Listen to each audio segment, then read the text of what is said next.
kwenye eneo hili la makusanyo ya mapato, mimi naomba pia niupongeze mkoa mzima wa Songwe, kwa sababu leo hii tunahitimisha hapa kwenye halmashauri ya Mbozi. Kila tulikoenda tumekuta kwamba mapato wamejitahidi kukusanya kufikia malengo, na malengo ya kimkoa kwa mwaka huu ambao tunakwenda kumaliza, tulikuwa na malengo ya kukusanya bilioni 44.4 ndiyo malengo yetu, lakini mpaka sasa tumekusanya jumla shilingi bilioni 47.1 ambayo sawasawa na 106%.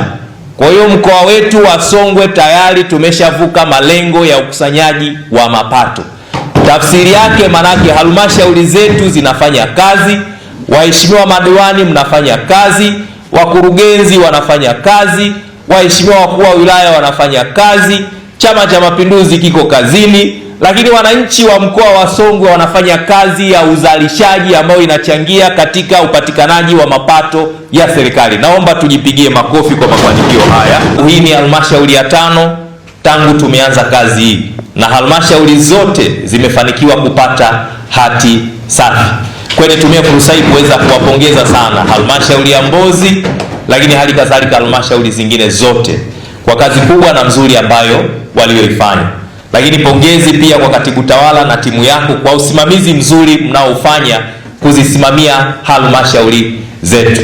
Kupata hati safi tafsiri yake manake tumejitahidi katika kuzingatia miongozo ya kibajeti, miongozo ya kifedha, lakini hali kadhalika maandalizi ya hesabu zetu kwa kuzingatia vile viwango ambavyo vimeelekezwa. Sasa tusibweteke, manake wanasema mgema ukimsifu tembo ulitia maji. Twendeni tufanye marekebisho na masahisho ya yale mapungufu yaliyoonekana, ili mwaka unaokuja tuweze kufanya vizuri zaidi. Lakini baraza la madiwani liendelee kufanya kazi yake ya kuweza kusimamia halmashauri ili kuhakikisha kwamba wanatekeleza majukumu yote ambayo wanapaswa kuyatekeleza, ikiwemo kuweza kujibu hoja za mdhibiti na mkaguzi mkuu wa hesabu za serikali kwa usahihi zaidi, sambamba na kuchukua hatua kwa watumishi ambao wanaonekana ndiyo sababu za kuwepo kwa hoja zingine, kwa sababu kuna hoja zingine zinakuwepo kutokana tu na uzembe wa baadhi yetu.